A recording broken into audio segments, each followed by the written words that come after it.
Hello, and welcome to this webinar by Networked Energy Services, or NES.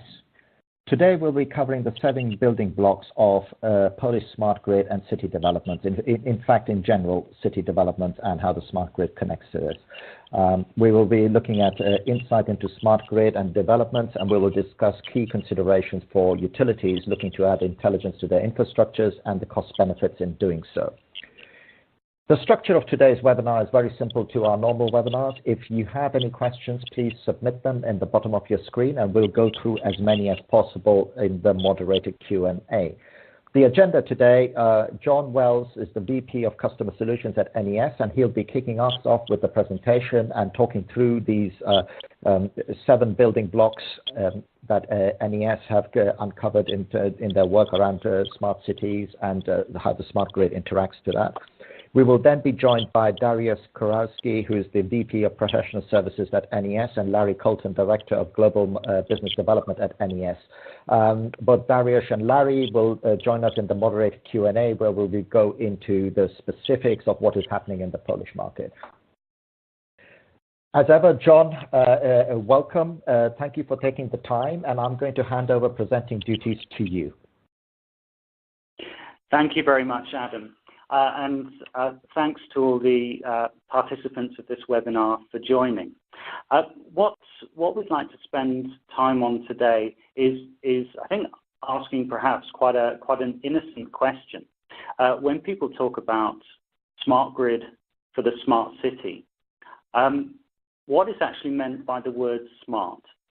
How smart does the smart grid and the underlying smart metering solution need to be to actually make a success of a smart city deployment? So we'll spend time going through and looking into a little bit more detail around that apparently quite innocent question.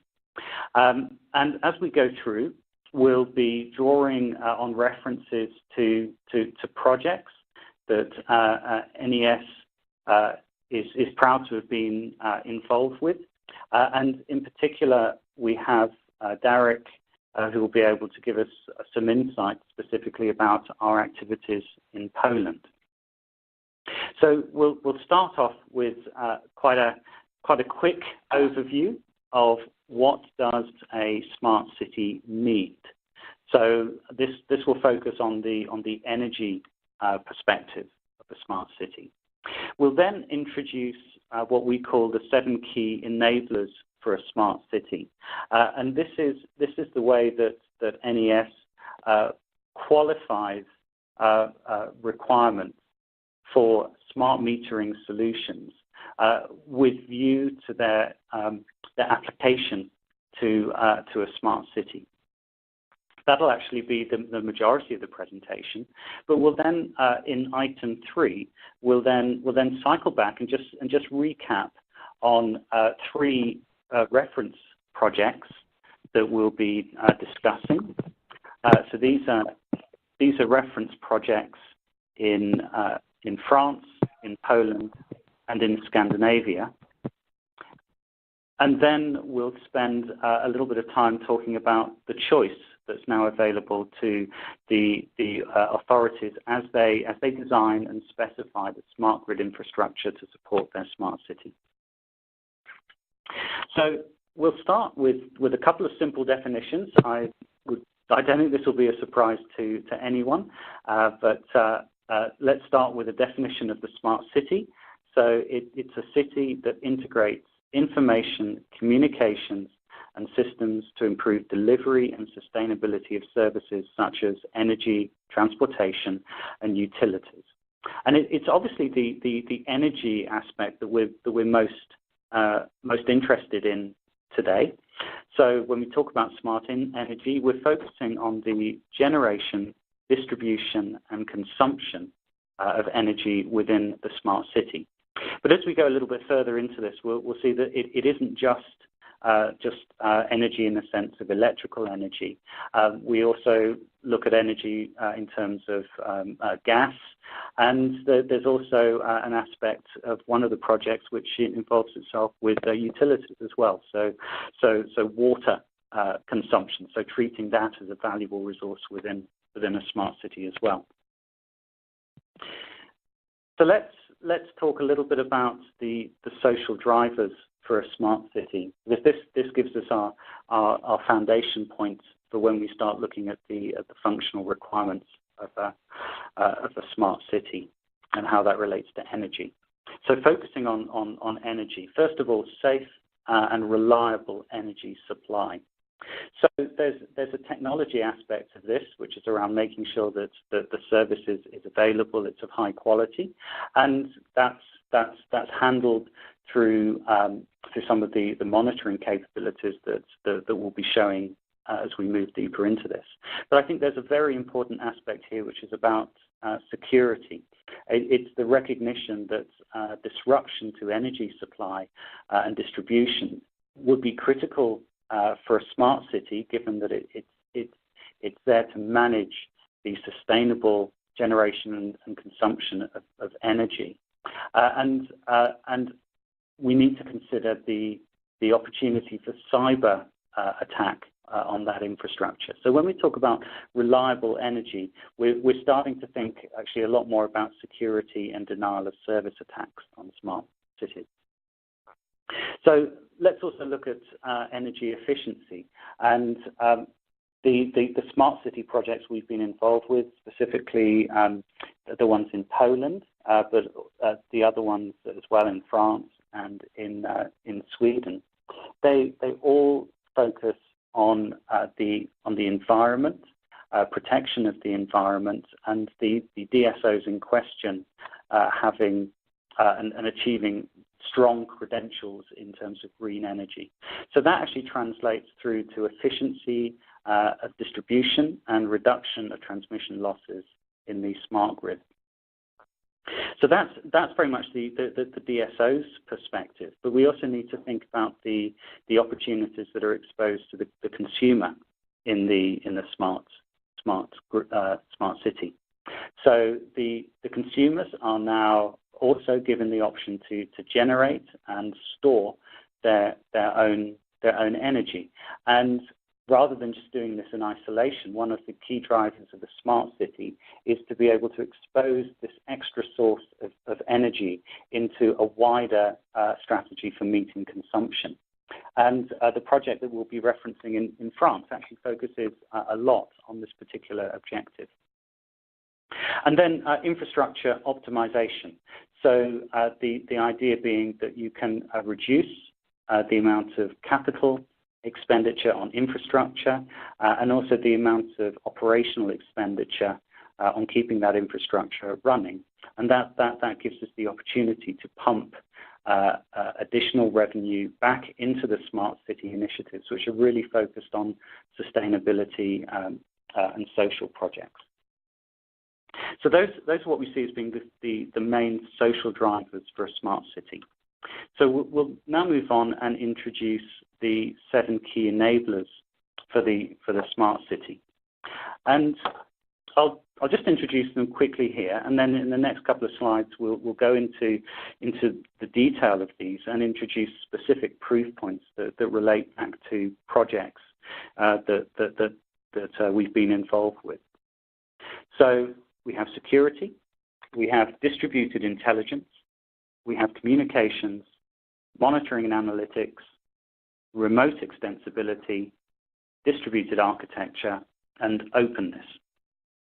So I'll talk about each of these 7 in turn as a quick summary. I think security is one of the obvious ones, but there's been a lot of focus in terms of protection of customer data and protection of operational data. But we're seeing a lot of our customers are increasingly more concerned about the threat of denial of service, and those form of attacks will obviously have a great significance to a smart city, which is very, very dependent on efficient flow of energy. Distributed intelligence. So this is referring to the compute resource that's distributed within the smart grid. And we'll show examples of what that compute resource looks like.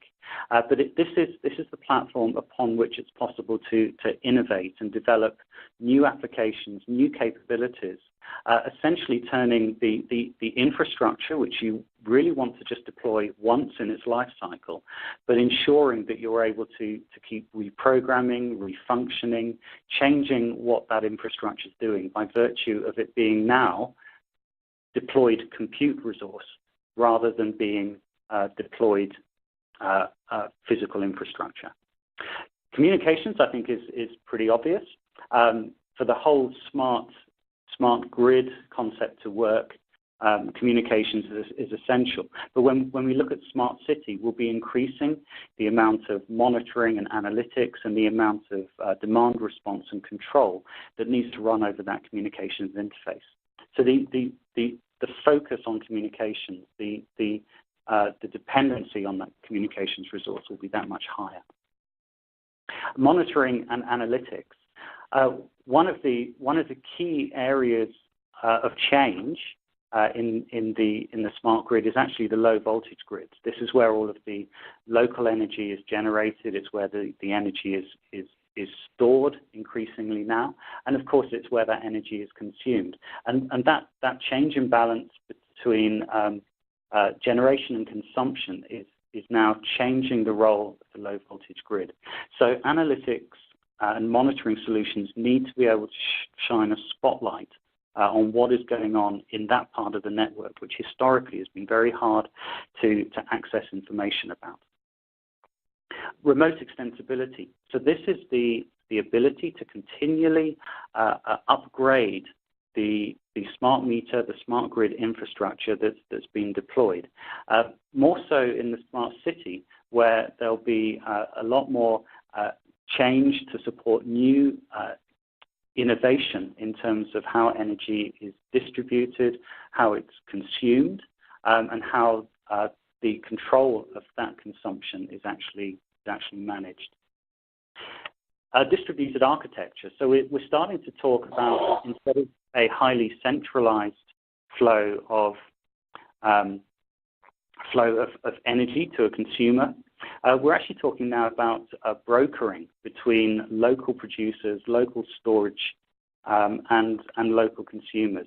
So that actually is driving a change in the way of the energy flows, but it's also changing the way that the information to manage the infrastructure flows. So instead of having highly centralized management systems, it's now possible to start decentralizing that control out towards the customer. And we'll see examples of that in the use cases we describe. And then last of all, open. So being able to integrate with other smart city systems, so that we're not only concerning ourselves with the technical information that's coming out of the smart grid, but we're able to relate that to the social, the economic, the environmental, the demographic information that will be held in the other smart city IT platforms. So this is where it'll be possible to actually start developing some long-term planning around how energy is used. And one of the examples that we'll be talking to actually makes a very interesting development in that area. So those are our seven enablers. I'll just go into each of these in a bit more detail and start exposing a couple of proof points on each of these. So we start with security, and I think it's clear to say that there's a significant threat out there to the smart city that's posed by cyber criminals. And if you think about what the smart city is, that becomes very apparent. So we have in a smart city, we have increased volumes of sensitive customer information and sensitive operational information flowing around the smart city. And that flow is essential if energy sustainability and efficiency is to be maintained. We also need to recognize that within the smart city, the smart grid and the smart metering infrastructure is a highly interconnected resource. And it's a resource that's based on predominantly smart devices, which are designed to be able to communicate with each other, and they're designed to be able to share information. So there are many points of attack, and any denial of energy attack which is successful on a smart city would have a massive sociological impact. So if we look at practical proof points that address security in particular, the first one we mentioned is always on. So there's a wide range of smart metering solutions, and some of those will actually allow layers of security to be optional. You can turn them on and off.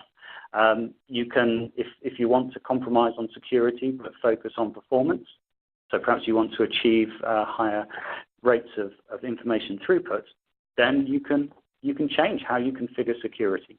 We think that that's fundamentally a bad design policy for any smart grid.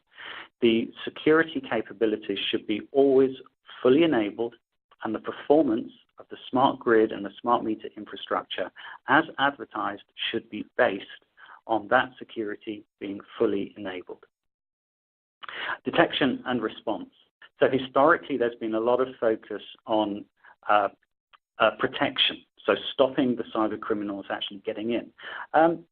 Ultimately, they'll get in. That's been found by the wider IT industry. So detection and response is the next line of defense.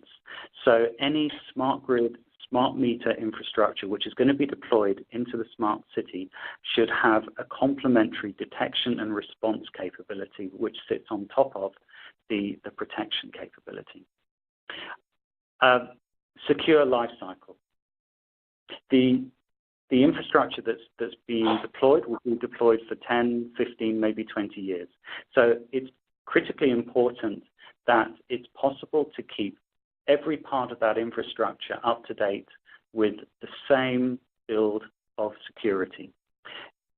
If the security is applied uniform around the smart grid, then there's no weak points where the attacker can focus their energy. They have to focus across, or they have to defocus any attack, because all of these security levels are the same.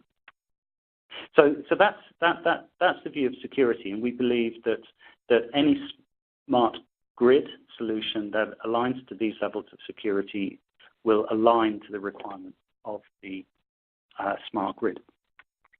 If we look now at distributed intelligence, so energy generation, storage, and consumption is increasingly decentralized, and that we see is also driving a trend in the actual smart grid, smart metering infrastructure that supports that distribution. And when you start looking at some of the components, so high quality smart meters are effectively microcomputers. Importantly, these are microcomputers which are the DSO's point of presence with the consumer. So having a compute resource there that is configurable, that's upgradable, having points, having modular design so that you can add in expansion for connectivity in the customer's location is important, and being able to control supply in the customer's location is important, and having all of the compute resource to control that logic, that's a key aspect of distributed intelligence. As we move out into the low voltage grid itself, we have data concentrators, and these are also effectively microcomputers that can be programmed to manage analytical tasks, that can be used to automate, provide points of autonomy in the control of the infrastructure. So these two aspects are great examples of what we call distributed intelligence, and allowing that intelligence to be pushed out to the consumer over the low voltage grid. And we'll start looking at some of the practical proof points. And we'll start with a project that was undertaken by Vattenfall in Sweden called Smart Grid Gotland. And this is a great project that actually shows how this distributed intelligence can be made to work, because it uses the meters as remote sensors. It also uses the communications path as a way of assessing the underlying topology, the physical topology of the low voltage grid. So by using this distributed intelligence and analytics at the data concentrator and sensors and software at the smart meters, Vattenfall, as part of this project, were able to understand a lot more about what was happening in the low voltage grid. Certainly a lot more than they'd have been able to do just by looking at the customer endpoints. And this allowed them to start developing trends and analytics for what was happening in the low voltage grid as the country was going through its seasonal cycles. So different demands in winter as opposed to summer. Another example with Görlitz is about how it's possible to use the distributed intelligence to control consumption. So in this case, a SCADA is managing commands to turn on and off relays at the consumer end, but it's actually the distributed logic within the head end systems, the data concentrator, and the smart meters themselves that actually manage and interpret that command, so that there's a high level of guarantee that the command got through, and it got through quickly enough to address the operational reason for affecting that demand control activity.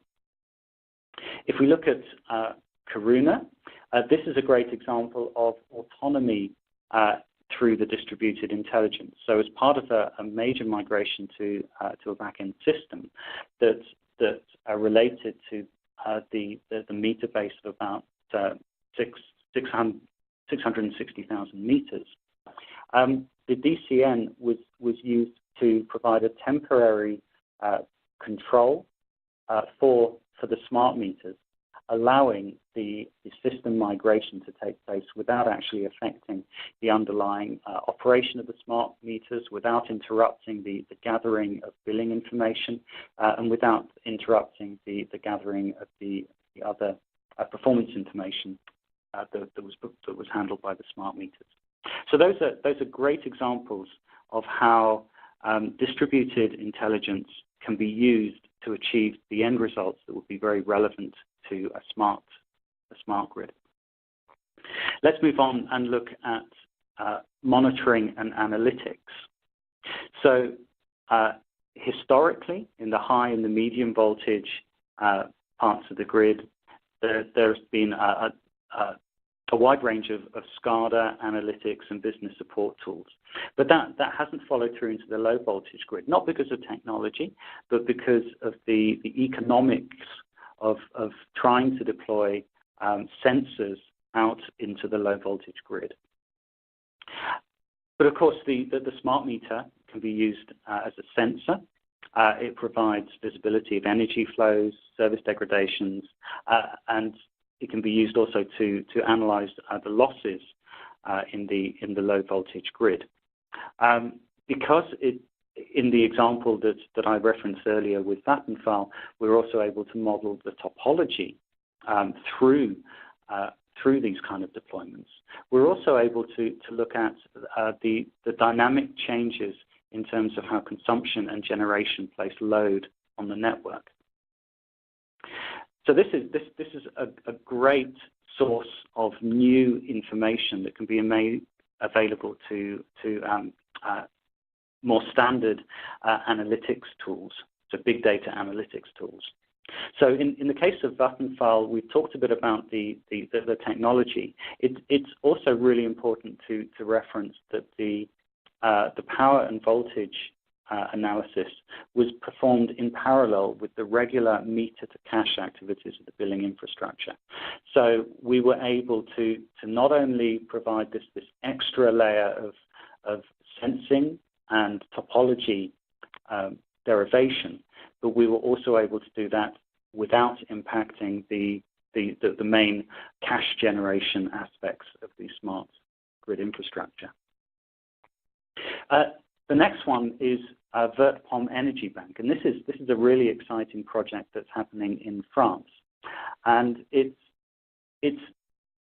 using the information from the from smart meters, coupling that with information from other utilities, some of which is actually coming back through the electrical smart meters as well, and then using that in a data analytics system to be able to identify algorithms to predict and simulate usage and generation of of energy across 2 towns in France, with the objective of making them effectively energy neutral and balancing generation with consumption on a local level.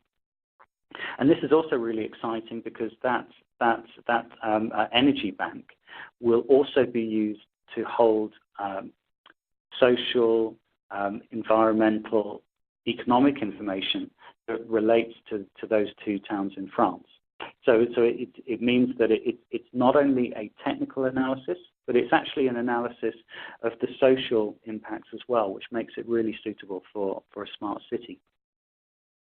The third example are projects, so one of which is taking place in Denmark, and this is using the sensor information from the smart grid, taking what's essentially quite a technical level of information, but then rendering it in highly sophisticated visualization tools that have been designed for the energy industry, but are quite often starved of underlying information that they can display and analyze.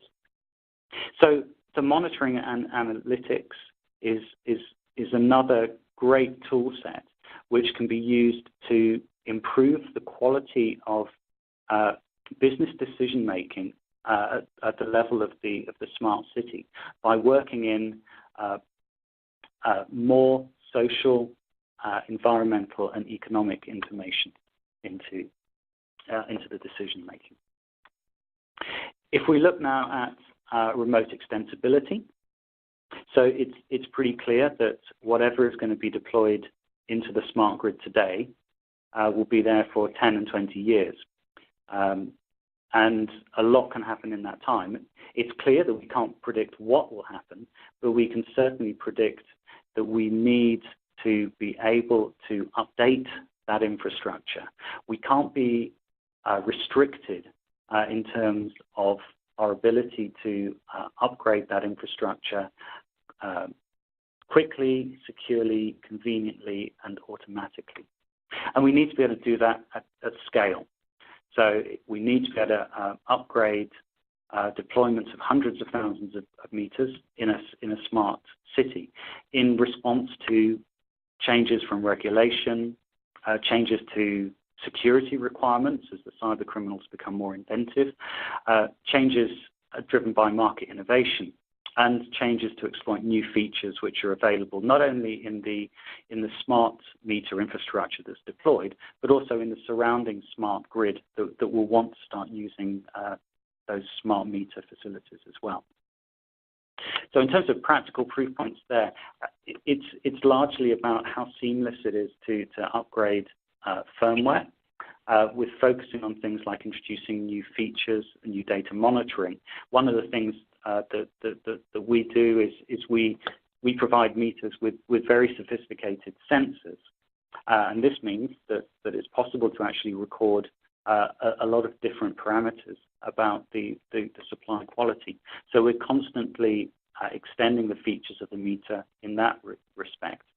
Regulatory compliance also requires change.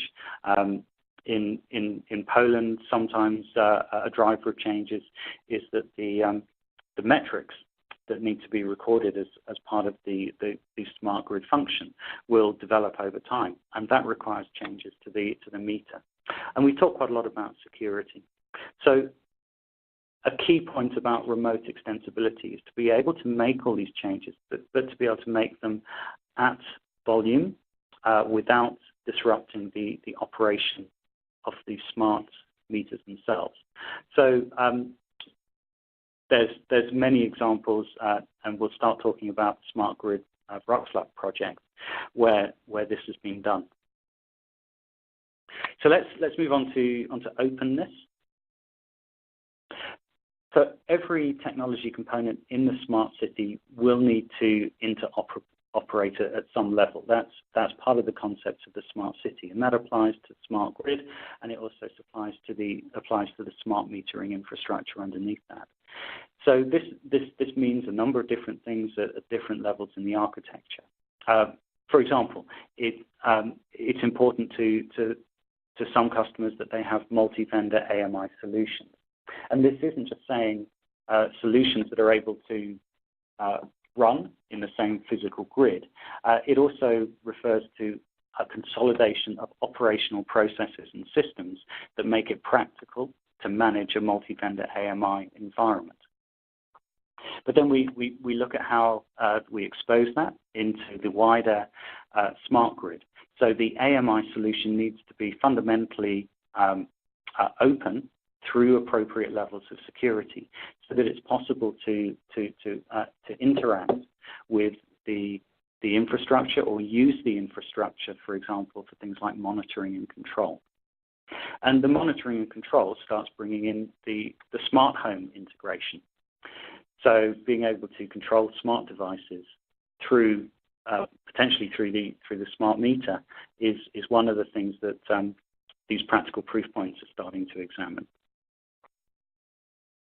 And the last point is to be able to interact with the new solutions and applications, so some hardware, some software, that are being developed for energy distribution, generation, and consumption. So the whole infrastructure needs to be open. It needs to be able to exchange information, and we've got some practical proof points of this. So Tauron in Poland, and this also relates back to the Smart City Wrocław project. One of the things that they're proud of and have released articles about is how they have actually implemented a genuine multi-vendor AMI solution, not just by putting in different vendors into their smart grid, but by ensuring that there is a single, consolidated, unified, centralized operations management environment to which those connect. And Tauron have also invested a lot in the meters themselves. They've invested in meters that can connect to other utility meters in the home, and they've also invested in meters that are able to connect wirelessly to in-home displays, but also offer that same service to connect out to smart home energy devices. So this Tauron project is really applying the concepts of openness right the way out to the consumer. If we look at the Karuna case, this is looking at the other extreme. It's looking at the head-end infrastructure, and we're referring back to the migration that we talked about earlier. And this was a great example of how modular design of APIs in the back-end system makes it possible to swap in and out back-end systems, whilst the smart grid infrastructure remains largely unaffected by the change.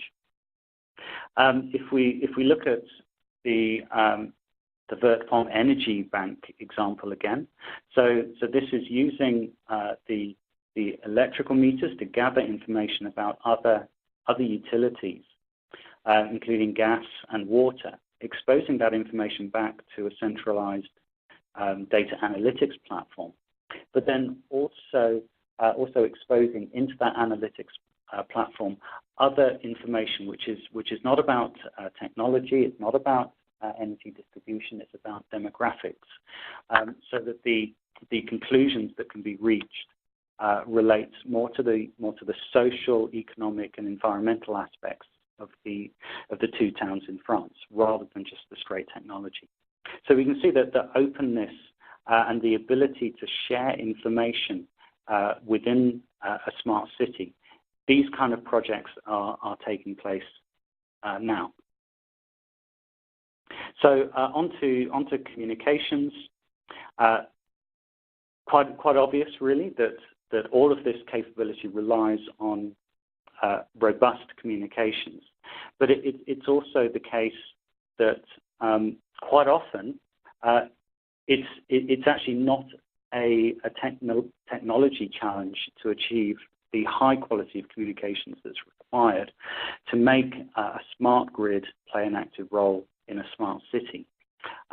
What we found through our various projects is that different technologies, whether it's PLC, RF mesh, point-to-point, have got different strengths in different circumstances. But it's actually about having tooling to ensure that the quality of communication is monitored against SLAs, and those tools allow the operations staff to pinpoint areas of weakness and then have staff that are able to go out to the field, identify problems, and actually work with the DSO to fix those problems. And that's how we've been able to achieve greater than 99% communications in a wide range of deployments. So the key proof point on communications, it isn't, is it PLC, is it RF mesh, is it point-to-point? Because those technologies have their strengths and weaknesses. It's about, has the solution been deployed in multiple environments, multiple sizes, in different places around the world, and has it been exposed to different challenges, and is there a team of staff with expertise to resolve problems? The last of our seven enablers is the distributed architecture. So this is looking at the at how energy distribution is no longer from a central generator out to a consumer. It's being replaced by energy brokerage. So there's a lot more energy flow and communication that needs to be established at peer levels within the low voltage grid.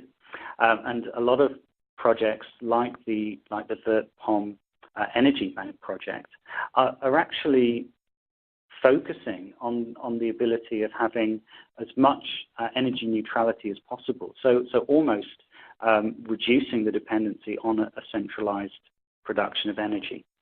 So that means that the flow of information is very different to how it was in the initial smart grids of 15 or 20 years ago, or perhaps even 10 years ago. The flows are now a lot more omnidirectional. So examples of this are, again, in the Wrocław smart city, which is managed by Tauron, where we provide wireless home area interfaces on all of the meters. So this is Tauron investing in the future, where there will be an increased number of smart devices in the home, which can be monitored and potentially even controlled through the smart meter infrastructure that they've deployed. In the case of VertPom Energy Bank, the objective is to achieve that energy neutrality that we've talked about, and that brokerage of supply and demand at the local level within the town. The solution there will also be providing for integration with remote utilities. It'll also be providing for control in demand response scenarios. And then the last example, again, we reference it again, is the Smart City Gotland, the Smart Grid Gotland project, where the information that's being gathered from the smart meters is used to assess the overall distribution efficiency within the smart grid. So that's a view of the 7 key enablers for the smart city. If we now move on and start looking at each of these proof points that we've referred to individually. So I'm focusing on 3 specific cases, which I think provide the kind of greatest relevance to smart city and smart grid within smart city. So if we look at smart city of Wrocław, the Tauron project in Poland, there were some significant communications challenges, but they were overcome to result in a very high reliability of communications, way above the 99% mark that was set.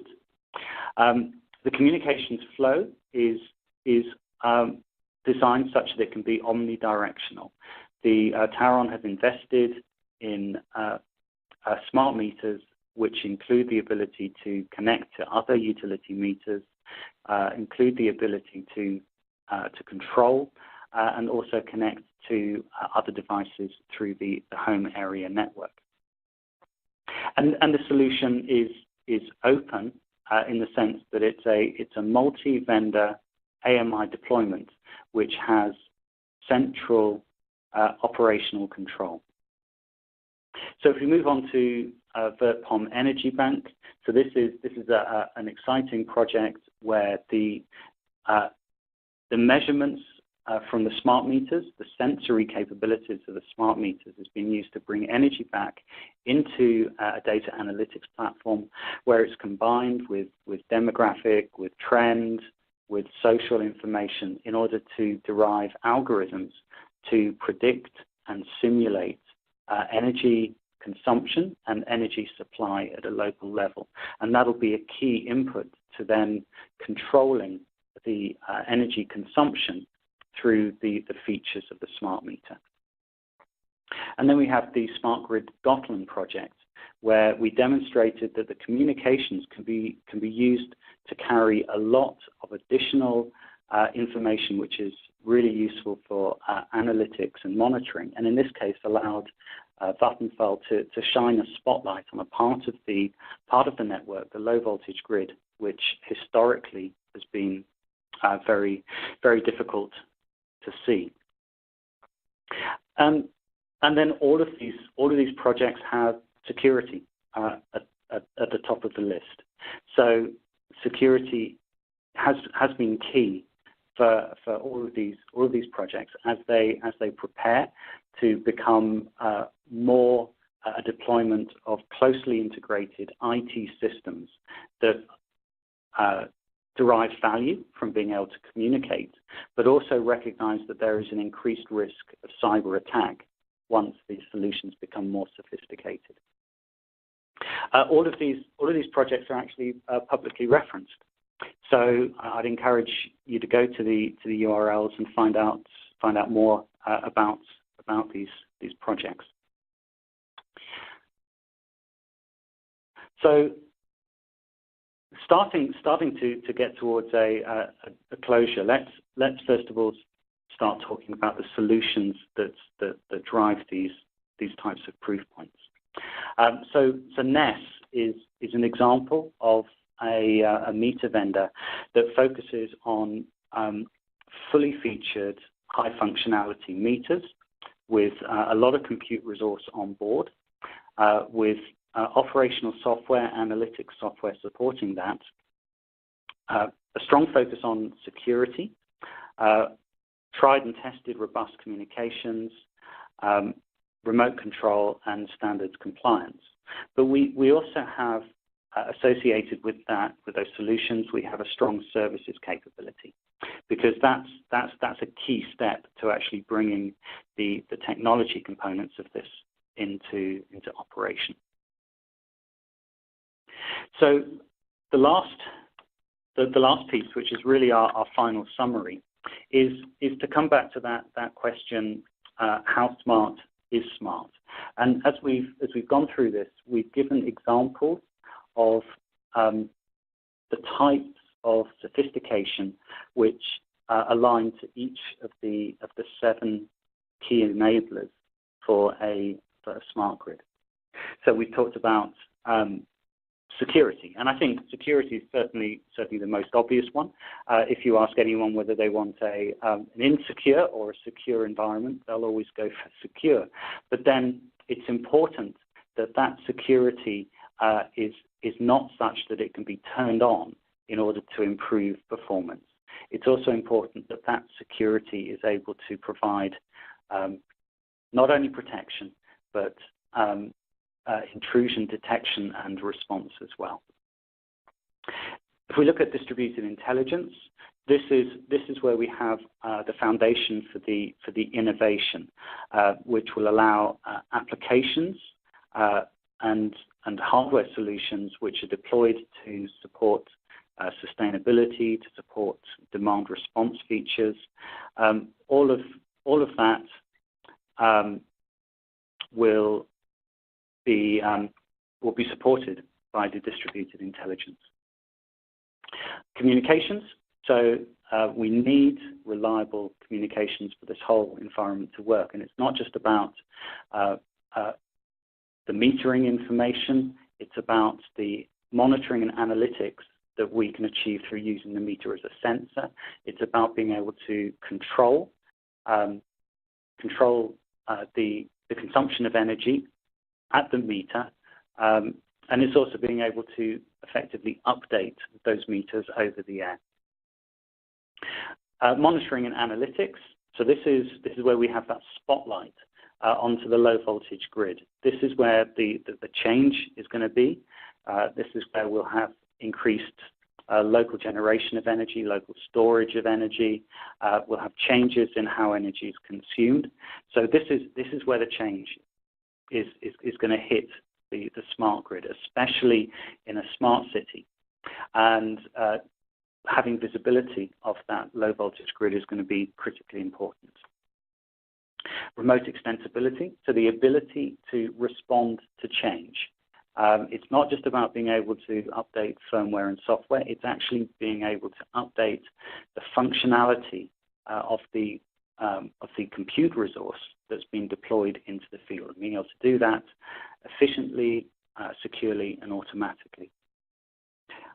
Distributed architecture, make sure that the solution is open to exchange information at various different layers within the smart grid architecture, right the way from the consumer in the smart home, right the way through to the head-end system and the analytics systems, and the integration with business support tools which are managed by the smart city. So, in summarizing, I'd say that the teams that are now designing the energy solutions for the smart cities have a choice. It's possible to purchase very sophisticated smart grid, smart metering solutions which score very well on each of these 7 key enablers. And our view of the marketplace is that by doing this helps to guarantee the success of any smart city deployment and how it uses smart energy. So at that point, I'd like to stop and maybe hand back to Adam to chair any questions. Thank you very much, John, for that comprehensive overview of your experiences within the smart city environment. As we promised at the top of the webinar, I think we'd like to go into some specifics around what is happening within Poland in particular. And for that, we are joined by Dariusz, who I hope is on air.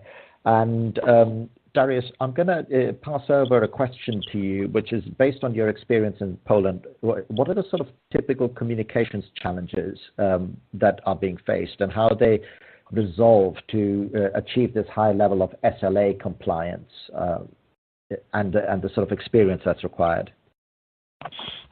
Oh, thank you very much. Hopefully I'm on the air. Yeah, that's a very interesting question regarding Poland. So this is, if you look at the history of the Polish country, it was in the past divided into 3 parts that belongs to our neighbors. And from this history, the low voltage grid has its own history as well, and vary in different regions of Poland. And old towns like Wrocław is an example. The part of the low voltage grid is very old. It was established before the First World War and was developed during the period between First and the Second World War. So partially in Wrocław, the DSO, the tower faces several issues with communication through the PLC. on low voltage grid that is quite old one. They didn't get any documentation regarding the current topology of this grid, as well as the connections with this grid, the cables, wires, poles.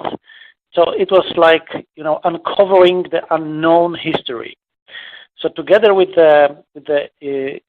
implementing the smart meters, the communication between smart meters, the Tauron was also getting some benefits from development of the documentation and knowledge about this low voltage grid. And of course, we're facing one of the most common issues on the low voltage grid. There are some disturbances in PLC communication that came from the very low quality of the low voltage grid that has some history. And of course, it is more obvious to many countries that some issues will arise during implementation of smart metering solution. Some countries with brand new low voltage grid topology probably will not suffering from that. However, we of course know that there is so many devices, electrical devices connected to the customers in the customer houses, customer plants, that generate some disturbances as well. We have many devices from China, from other countries that are not really met the quality requirements from Europe. And unfortunately, they also putting some additional disturbances in the low voltage grid PLC communication. So the services role in this project was to check all the feeders, all the connection points for the potential communication problem. And after some time, like probably 2 to 3 months in the initial pilot implementation, we discovered the usual problems and the usual solutions for that. So during the whole implementation, we did the outstanding work together with Tauron to eliminate all the disturbances in the low voltage grid communication, and as well to provide Tauron with a complete documentation of the low voltage grid for those areas of this grid that was never covered by the documentation and were unknown to Tauron team as well. So that's the history of the broadcast in very short words. So is it imperative, do you say, in terms of the way you overcome the communications challenge, to really understand the topology, and how important is it to swap out all these old systems that you alluded to in order to make the new way work, or are there technology solutions that can smooth all of that in your mind? That's a good question. We can say that based on our technology, we were able to identify and eliminate probably around 70% of disturbances using some smart topology management based on our application. But of course, this 30 remaining percent is the most problematic part of the low voltage grid. And we have several teams that were working in the field together with Tauron. And I think that answering your question is vary from different countries. As I said, for the high quality of low voltage grids, like in the Scandinavia, Germany, Switzerland, the total amount of disturbances in percentage in comparison to the feeders probably maybe 5 to 10%. It can reach this level, but for the low voltage grid in countries like Poland, emerging countries in Europe and other continents, is quite high. So first of all, the good solution, the good system that is able to provide the knowledge about the current disturbances and based on some automated processes to eliminate these disturbances. This is first very important part of the whole solution. The second, of course, the teams working in the field with our knowledge with the current grid. So I think I would say that there is no place in the world that is completely free from such a problems, such issues. So if we're thinking about implementing part of the smart cities, smart energy solution based on the AMI system, smart metering, we have to consider such a part of the project that is mostly concentrated on securing the PLC communication and making this communication more robust, more 100% proof. Hope I answered your question. Yeah, no, absolutely, and I'm just conscious of time, and there are a couple of other questions that I'd like to go through, and it is one of the this question is a key one, and I'd really like to understand from your experiences in Poland what is driving the smart city initiatives, because when you look at the smart city initiatives all around the world, it seems to me that the smart energy piece is a material element that drives value within smart cities. Do you see that in Poland as well? And can you very quickly give us an idea of the driver behind that? Yes, of course. The main driver is the business and the citizen needs. So what happens in Poland since few last years? So the cities, countries, communities, they doesn't want to be a passive player on the energy market anymore. So what they're doing, what they're suffering from, they have no possibility to approach citizens with demand management ideas, tools, methods. It doesn't exist at all. So being a citizen of the city, you never get it from your city. You can get it from the DSO, but this is rare situation and based on the regulatory. They are not an attractive partners for potential investors in terms of joint business offer for their business, including handling energy, handling demand, handling supply, and of course handling the price of energy. Cities thus have no tools to provide this for their potential business partners. And of course they have no possibility right now without any smart metering initiatives, smart grid initiatives, to play the active counterparty role for DSOs. They are passive market players. So, right now in Poland, and I believe, and I know that in other cities and countries in Europe, the cities, countries, and communities, even communities, are entering in close partnership with DSOs. This is very often, and the Tauron project is one of the proof of this approach. And of course, they enter in this partnership with high-level demand for supply, security, and quality of energy. They sometimes starting to be an active energy retailers for its citizens and for the business partners as well. And of course, for some, in some areas, they're playing active prosumers role, not only the consumption, but also the generation initiatives arising there. In Poland, we have several ideas and several projects regarding the clusters. The clusters making the cities and the communities to be a mostly independent and self-sufficient energy islands. So they no longer depend on DSOs. Of course, they have the power supply from DSO, but they probably are able to develop, to generate 80% of energy to cover their demand. So these are the drivers, and again, this is our citizen needs and the business needs. Of course, we have the green energy that are able to be generated within clusters. So this is probably the third area. But to be very precise, the cities are thinking about citizens, because without citizens, cities doesn't exist. Without business, city doesn't exist. So they are open for their ideas, for their demands. But that's the main drivers.